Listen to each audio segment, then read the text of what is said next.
the band has run a narrative series throughout its conception that it's been heavily influenced by theology, philosophy, some science fiction. So each album has been part of an overarching narrative, and I wanted to figure out a way that I could kind of tie that up and end that series in a way that was really that paid homage to the entire discography and really leaned into not only the sonic representations of the band, but also the themes and the lyrics that we'd explored over the last decade.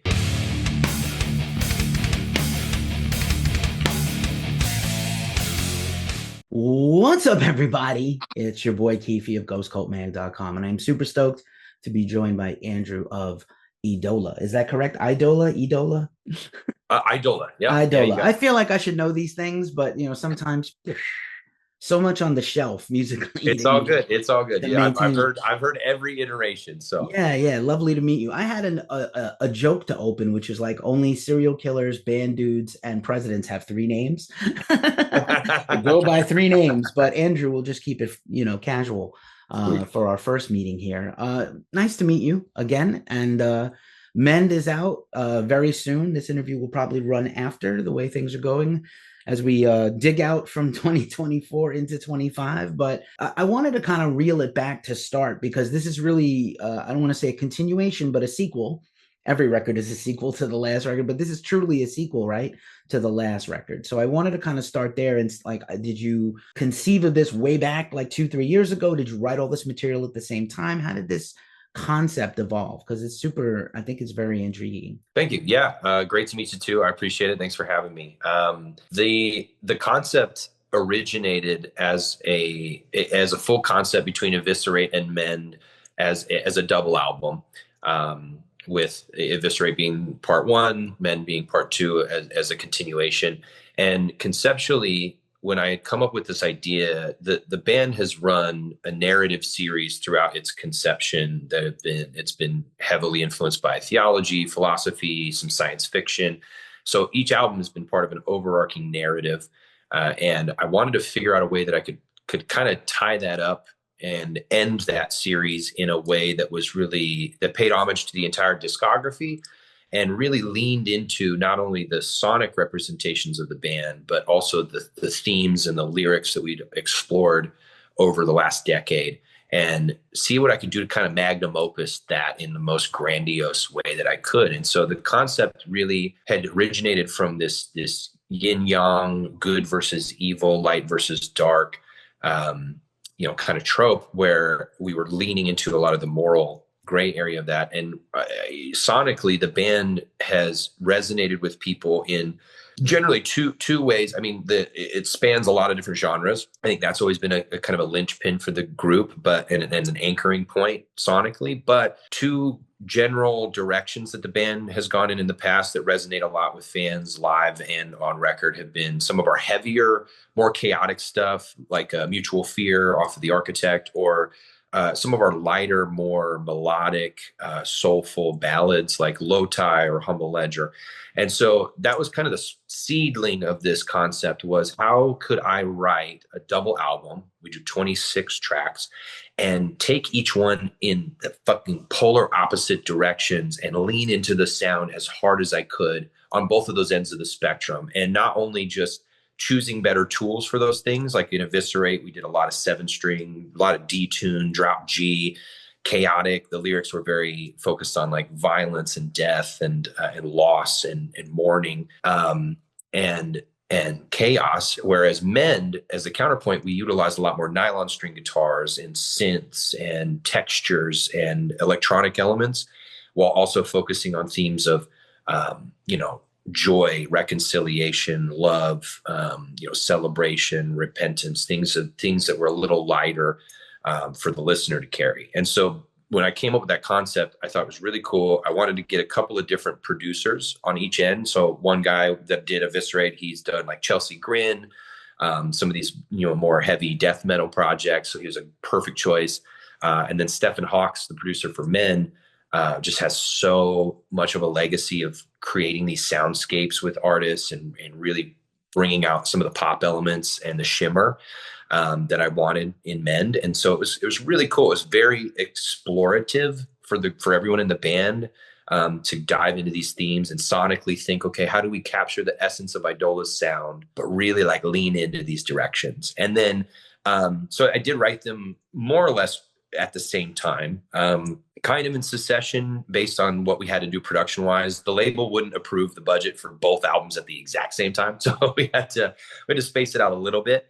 But yeah, from conception to writing, a lot of it was done, collectively at the same time. Nice work. Thank you for that good answer. And yeah, there's definitely I just my process is I usually go back and listen to everything when I'm going to interview somebody. So Oh, I same. like and The Architect is probably my favorite record by the band, but this record particularly feels like a greatest hits of the whole band, like if that was a thing.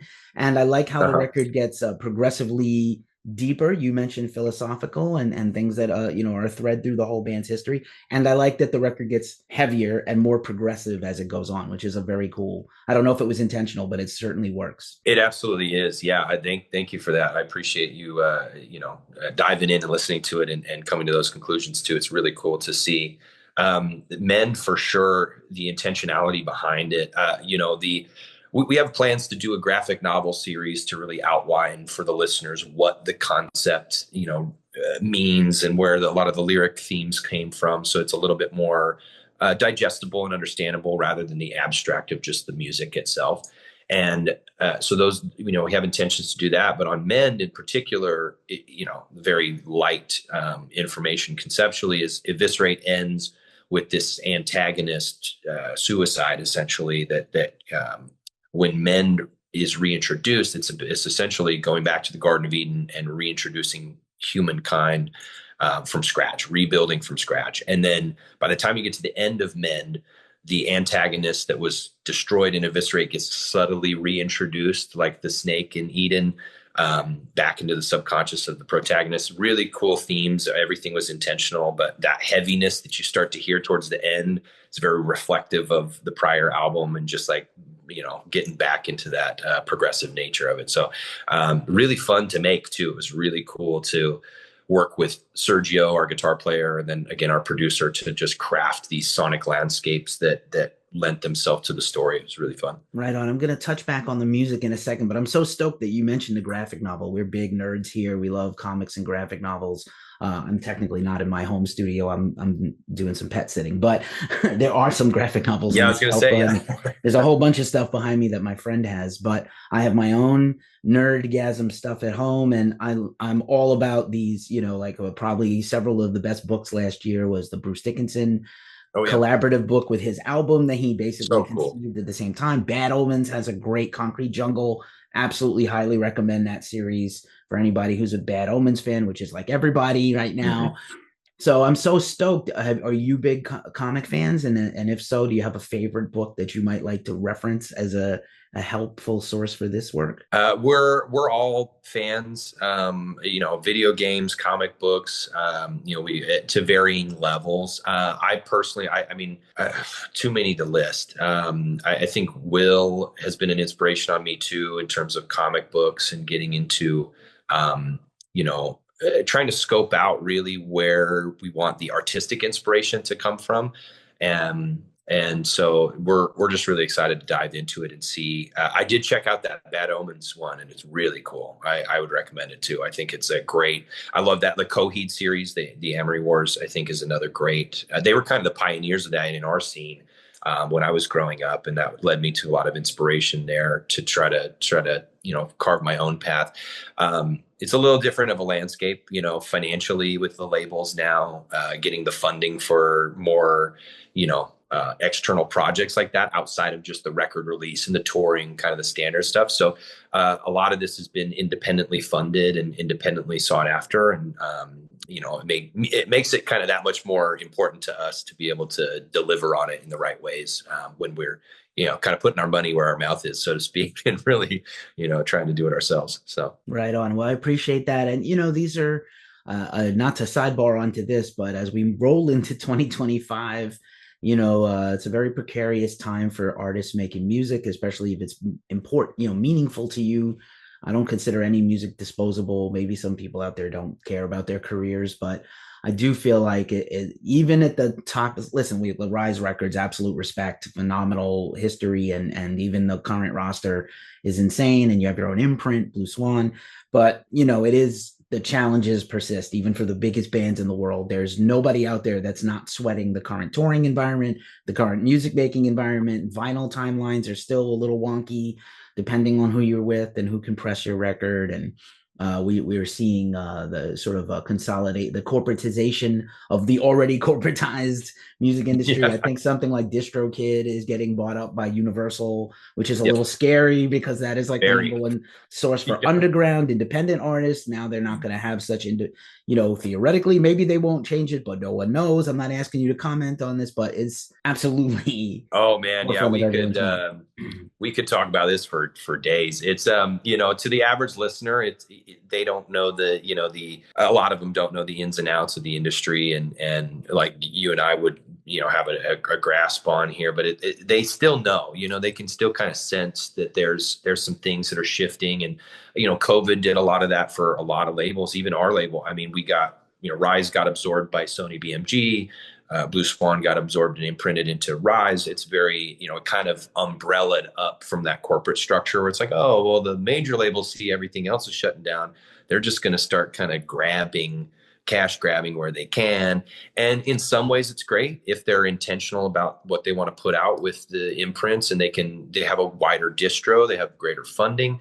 But if you're on like the bottom of that chopping blocks, which can happen to anybody, they're less inclined to be friendly to independent artists or up and coming artists. So that DistroKid one, I'm a little wary of. So hopefully they do the right thing. I am hopeful in a time where I think people need art in a way that's like, it's echoed through history in some of these periods where humanity's at these crossroads or there's a lot of turmoil, a lot of chaos in the world. Art has always been a way to kind of anchor us back to that core human principle and that core share value of the love of expression and community. And so I see a hunger for more great independent art out there and more people participating. And hopefully the companies can see that too. Hopefully they're shifting away from the consumer culture a little bit and want to focus on that. I hope so. We'll see. So I think you and I just became new best friends because that's like literally my headspace for everything always and why we do what we do. We started as an underground zine in Europe 12 years ago, 13 years this year, and still doing what I do because of that. So yeah, Love awesome. Back to the music a little bit. Let's talk. I know both you and Sergio are multi-instrumentalists, and there's a definite it's always been like a very progressive post-hardcore vibe about the band, but I really love there's like some wild guitar stuff on here that I think is a definite, step forward from even Eviscerate, which was like some peak guitar stuff. Like I know that right now people are, everybody is into their bespoke craft everything, but like bands like Polyphia and Animals as Leaders is now like a scene veteran. I remember when they were the new thing, but like Polyphia is on the tip of everybody's tongue, or even a band like Lorna Shore, which is doing their own version of extreme metal, but with these incredible progressive motifs and movements and styles. And you guys incorporate that as well. I love some of the guitar work on here. Thanks so much. I really appreciate that. I love how far guitar music has come in just even the last like 5 or 10 years of just being creative and innovative and willing to kind of break down some barriers and try new things. And Tim is a friend of mine. We've done some shows with Animals as Leaders too. I've met those guys a couple times. I haven't gotten the chance to really talk too much to Tosin, but a huge inspiration for me when I was coming up. But Tim, I love Tim to death. We've talked many times. He's a little bastard. He's insanely good. He's definitely earned his right as one of the best guitar players in the world, in my opinion. I think he's really overhauled so much and inspired so many people. And it's cool. It's cool to talk with other guitar players too. We did a tour, DGD did a tour with Falling in Reverse, and their guitar player, Christian, is a monster on a guitar. One of the best guitar players for metal I've ever seen. I mean, he'd have a little jam room set up and we'd go and I mean, he would just school my ass. Every time we'd go in there, he's just shredding. And it's inspiring to me because you see that and you go, all right, I need to up my game. I need to try some new things. And Mend was a cool creative space to try and incorporate some of those post-hardcore math, metalcore elements that we learned and we put in our tool belt over the years, especially with Eviscerate, and then repurpose them in a unique way. Like what does this sound like on a 7 string? How can I utilize some of these guitar textures with a synth and then overdub with another, guitar layer that makes it unique and interesting and still kind of pushes the envelope, because you can do a straight pop or a straight, R&B style 4-chord progression, and it could come across in a very streamlined way. But in my opinion, if you do that, you run the risk of losing that identity and the sound that makes it Eidola inherently. And so it was fun. It was a fun challenge to find ways to still do these like complex, nuanced riffs in a more mainstream, modernized kind of pop way, and have songs like Kaleidoscope or, and then obviously real guitar heavy songs like the Faustian Spirit or Godhead towards the end that are very technical and real fun riffing. Looking at ways to repurpose that around the whole soundscape is super fun. It was a really fun time. Right on. Faustian Spirit is such a banger. And I love that opening line. Everybody's a critic, so fuck them, right? Yeah. Guilty as charged. That's, I think a lot of people that do what we do are just kind of angry neckbeard typing one finger at a time, angry on their keyboards because they have this barrier, right? In the before times, especially when I lived back east, I would see everybody in person. These would all be in person. And we did a few of them on Skype and Zoom before Zoom, or even before Zoom, Skype, and then the plague happened, and so Here we are, and by the miracle of technology, you're where you are, I'm where I am, and we can chat, which is wonderful. I do think we lose a little bit of that humanity. A lot of people are just they would never get out of their basement or their parents' basement, and they're just dumb, but I fully appreciate, yes, there's this whole, I think one of the cool things about the album, talking about the human experience for both these albums, let's say, is, this entire journey we're all on together right now, this this modern technology, everybody's feeling very brave and ballsy behind the screen, but in person, you would fuck around and find out. Right. So, 100%. I'm glad you're addressing it and talking about it. I think we need to be a little more, you used the word intentional before, and I think we need to be a little more intentional with our communication, because you just can't run it at the mouth. You can dislike anything you like. You don't have to like what I like. Actually, I prefer when people don't like what I like. And I'm the maverick guy that doesn't like the bands everybody likes. That's me. I've always been that guy, but not to be contrarian, but just me, my taste. But totally. Yeah.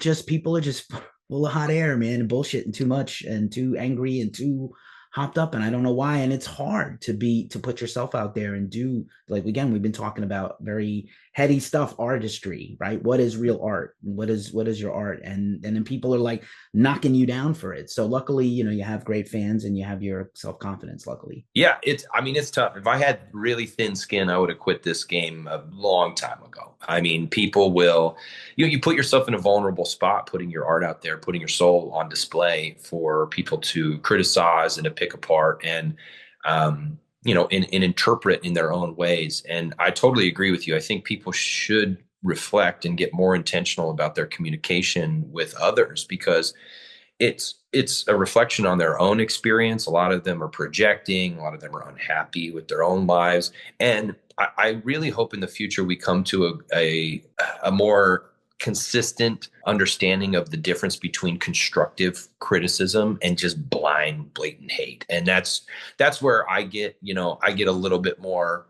pushing back on some folks that, I can take constructive criticism very well, especially if it's coming from, my peers and even fans too. If I know that I didn't do my absolute most on a project or on a song or in a live performance, and there's some criticism of, oh, he's a little flat, or this didn't really resonate with me, I can understand that. And I think it's an opinion. And I think that that's perfectly valid. Everyone should be able to share that. It's when you get some people that will just blindly hate for no reason, or they're like, well, I heard this from someone else, so it must be true, I'm just going to hate on them. It's like, what? You didn't even form your own genuine opinion. And then what am I can't sit there with unconstructive opinions. If I sat with every unconstructive opinion, then where am I supposed to direct my art? Like, how am I supposed to intentionalize what I'm supposed to do as an artist? I had a really, as a side note that plays into this, my wife and I took a vacation over the holidays to Italy, and we did Venice and Florence, Rome, and Sorrento. And, we did the Vatican, St. Peter's Basilica, and Pompeii, and all of these incredible historic artistic places where you're seeing these people that would, you're seeing these paintings that people would spend years making, back-breaking labor, these architecture structures that were just mind-boggling for the time. And it inspired me a lot to just kind of reassess and go, I don't care about the internet wind and the bullshit. Like, I'm an artist, and this is how I'm going to convey my art in the world. Like, this is my purpose. This is how I live. And if I can convey this and put it out in a genuine, authentic way, that's I've done my job. And then it's up to other people to resonate with it or not, criticize with it or not. But a lot of these artists would spend their entire lives just dedicated to the craft of making art. Some of them would die destitute. Some of them were very publicly criticized or just completely unknown and indifferent. It was really inspiring to see all that art in one place historically, and then put it in a modern context and look at all the tools that have enabled the general population to create now and to make art. And I think that, my hope is that people will continue no matter what, and they'll persevere even in spite of the wind on the internet. I think a lot of kids that I've seen, trying to come up and make a band or their own project, they can get sidebarred by that stuff pretty quickly. They feel like they get shoehorned into having to make TikTok content or, like, oh, as soon as someone says something bad about me or negative, I'm going to have to hang it up. With all these new tools and new people creating, my hope is that they'll push past that wall and just continue to do it no matter what, and really just live their expression and put it out. I'm really hopeful for that. So right on. That trip sounds amazing. Florence is on my personal bucket list. It sounds like in particular, one of them, it's like a peak experience of culture, food, history. But yeah, Italy, travel, everybody. This is like one of the things for 2025. You can get out of your little small town and see the world. And this is a good segue to wrap up with you on this. I got to visit Salt Lake City last year for the first no time. way. Okay. Yeah, I spent about 40 hours in Salt Lake City on my way to do something else. I had a punk festival in LA to go cover, and I was like, I've never been to Salt Lake City. I'm going to go. And I went and I had a baller time, and I think it's a very misunderstood place. It's really cool. It's small and intimate. I had a wonderful time. I saw a show at the Depot. I saw Frank Turner at the Depot with Bridge City Sinners and Amigo the Devil. And I went to the Salt Lake City heavy metal shop that every metalhead goes to. But I walked around the town. I met locals. I talked to music fans. I do what I do. I go explore a place, and I don't do the touristy things always. I kind of want to see how people live. So I went through the whole town, and I had some local food and local flavor. And I think it's a little misunderstood. I was saying, I think it's a misunderstood place. What do you think is the most underrated part of Salt Lake City, or being from Salt Lake City? What's a thing you can share that maybe people don't know about the town they should know about? Salt Lake and then Utah at large, right, get an interesting rap because people generally just assume it's just Mormons, right? It's like, this is where the Mormons live. It's Mormons and mountains, and that's it. And while it has both those things, it's honestly, I've toured the world many times through my job, very fortunately, and vacation and taken trips to various places. And I still always come back to wanting to live in Utah. It's a beautiful place. The people there are so kind. The community there is really, really great. It's safe. It's very welcoming. It's just very nice. It's a very nice community. And if you're an outdoors person at all, it's got insane outdoor stuff. What's up, Will? Yo, I can't find any saran wrap to keep this. Are you hungry still? No, I'm good. Yeah. Oh. Thanks, bro. So it's it's a beautiful community out there. It's if you're outdoorsy at all, the mountains, you pretty much can experience any climate that you want within a couple hours drive. There's canyons, there's red rock desert down south, mountainous areas, plains regions. Really, really cool. I would say that it's, kind of appropriately rated in that category, but still kind of underrated. I think it's just a great community. And surprisingly, so like kind of how Vegas came up in the food scene, semi-recently in the last few years. I think Utah's definitely starting to experience a come up. Places like Provo and Salt Lake. I think there's a lot of like hometown food there that's starting to come up. I took Will to this place called Pretty Bird last time. Did you go there? Oh my God, yes, Pretty Bird. Yeah, I was literally saving it to say something about Pretty Bird. Shout out to Pretty Bird and the best So chicken good, sandwich dude. I had in 2024. Oh my God. Yep, it's the best one. Will and I still swear by it. I think we think it's the best chicken sandwich in the world. Yeah, dude. It's a great. I mean, it's fantastic. A really great food city. There's Mexican spots downtown that are great.